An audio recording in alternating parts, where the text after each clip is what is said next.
Hi friends. Hi friends. Welcome to Top Winner Academy. The Today we will be discussing 8th October 2020 current affairs. First, UP government inks agreement with Swiss firm for Jawar port. Okay, Jawar port. So it will be opened in 2024 and will handle nearly 1.2 crore passengers per year. Zurich Airport International for designing, building, and operating the Noida International Airport at Java for a period of 40 years. Then the airport will be developed on a public-private partnership or PPP model, and it is main important strategic position, that is nearly 70 kilometer from Delhi and 40 kilometer from Noida and 130 kilometer from Agra. Right. And next point it is see IFFCO IFCO and Prasar Bharati sign MOU to broadcast and promote new agriculture technology and innovations. Okay, so that is then DD Kisan will broadcast various innovative techniques being adopted in agriculture field in easy language through 30 minutes program series for the benefit of the farmers. Right. So Indian Farmers Fertilizers Corporation Limited, IFFCO. IFFCO is a large-scale fertilizer cooperative federation in India, which is registered as a multi-state cooperative society. Okay, it's a cooperative society for the farmers for the fertilizers, to get the fertilizers. Okay, it is wholly owned by Indian cooperatives. It was founded in 1967. At that point of time, only 57 cooperatives were there. Okay, and now amalgamated nearly 36,000 Indian cooperatives now, and the business have diversified into different things. That means rural telecom is there, business manufacturing and selling of fertilizers is there, right? And its headquarters, it is in New Delhi. Okay, then India and Japan.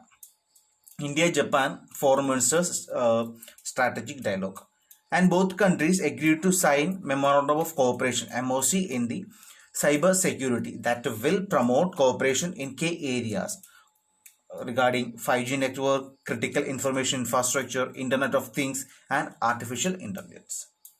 Okay, so the proposed cyber security agreement will promote cooperation in capacity building, so research and development, and security and resilience in critical information infrastructure, then 5G, Internet of Things, and artificial intelligence. See, why these things we'll see. See, what are the significance of it? First of all, it will attract stakeholders in India in the case of 5G sector. Okay, and it get ready to open up for international operators. Why? See, earlier it was Chinese companies who were operating in India. Now Chinese companies are not allowed to participate in the 5G arena because of India-China tensions in the border, right? And then increasing cyber security threat due to the Chinese cyber attacks and hybrid data warfare by the China. Then COVID-19 pandemic. So due to COVID-19 pandemic, it makes countries and companies and institutions depend on more digital technologies than ever before. Okay, and more because more of them are working in the home itself, right? So, and next, importance of the Indo-Pacific region. Next, both need to counter the increasing Chinese aggression in the region. So in Indo-Pacific region, China is in making China is making an aggressive policy, right, in Indo-Pacific region. So we have to, and India and Japan is concerned about it, right? Next, Nobel Prize in Chemistry. Nobel Chemistry. Why? To scissors to edit genes. So we will discuss in details what is. Who got it? Emanuele Charpentier and Jennifer Doudna share prize for the chemistry, or share for Nobel Prize in Chemistry for CRISPR. What is this? What is this technology stands for? We will discuss. So it allows the scientist to cut paste inside the genetic sequence. What it is?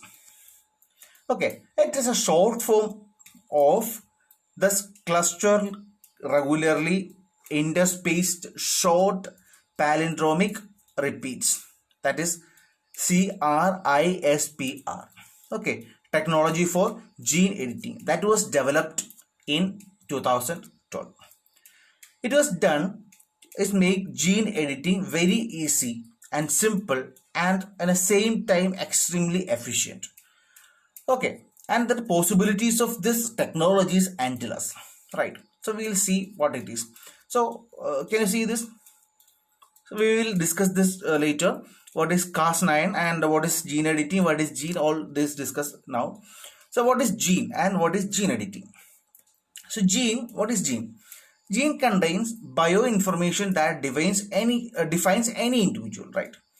So for physical attributes of a person, that means height of a person, skin color, hair color, and subtle features and behavior, traits, etc. These are all determined by the genes, right?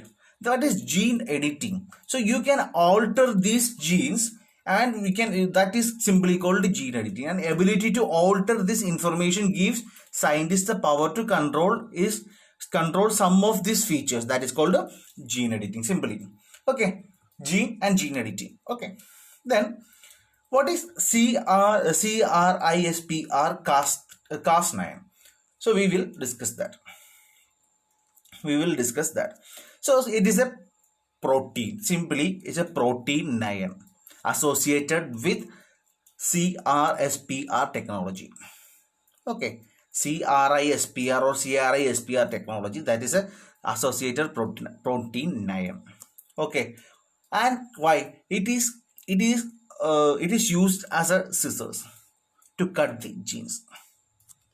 It is because it is used as a scissors to cut the genes.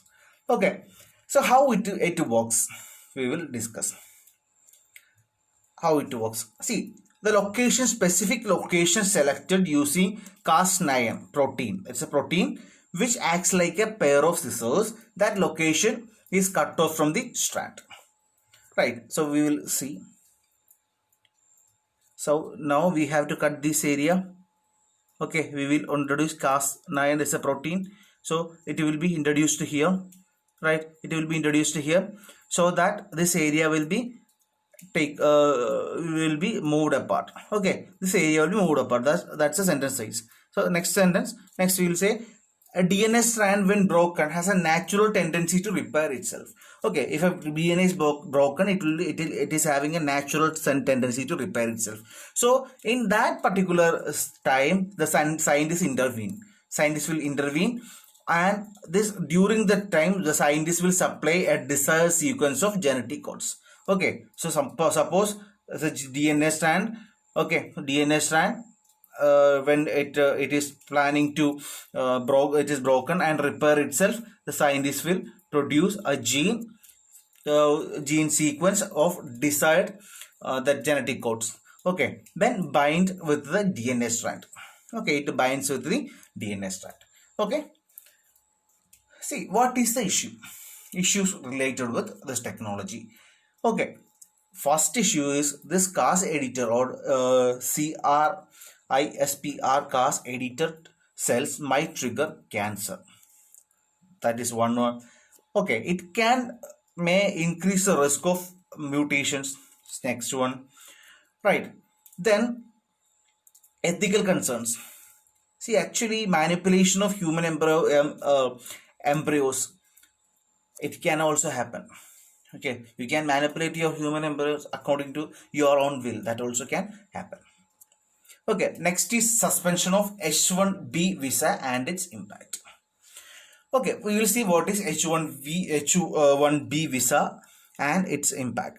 So, okay, the H-1B visas along with the other types of foreign work visas until the end of the 2020 to protect American workers. Okay, and Trump administration announced that it won't tolerate firing Americans for the cheap foreign labor. Okay, it would be major setback for the Indians, as a majority of the Indians and also Chinese. Okay, majority of the Indians, some of the Chinese use this H1B visas were allotted to Indians. Impact on the Indians. Suspending, or now it is reduced. It was number was 8,000, 85,000. Now it is one third of 85,000, right? Suspending of this much or reducing the number of this much visa is likely to affect the movement of the skilled professionals and to have impact on the Indian nationals and Indian industry. Then people to people linkage as well as the trade and economic cooperation, that will also affect, right? Then what is H1B visa? So H1B visa means it's a it is under United States, the Immigration and Nationality Act, which allows the employers to temporarily employ foreign workers for specialty occupations. Okay, so allow the employers of US employers or temporarily employ foreign employees in work specially occupations, in specialty occupations. Okay, specialty occupation means they require special knowledge such as bachelor's degree or equivalent of work experience, etc. Duration may be of 3 years and can be extended up to 6 years. Once this period is over, that means the 6 year is over, the visa holder will need to reapply. That is H1B visa.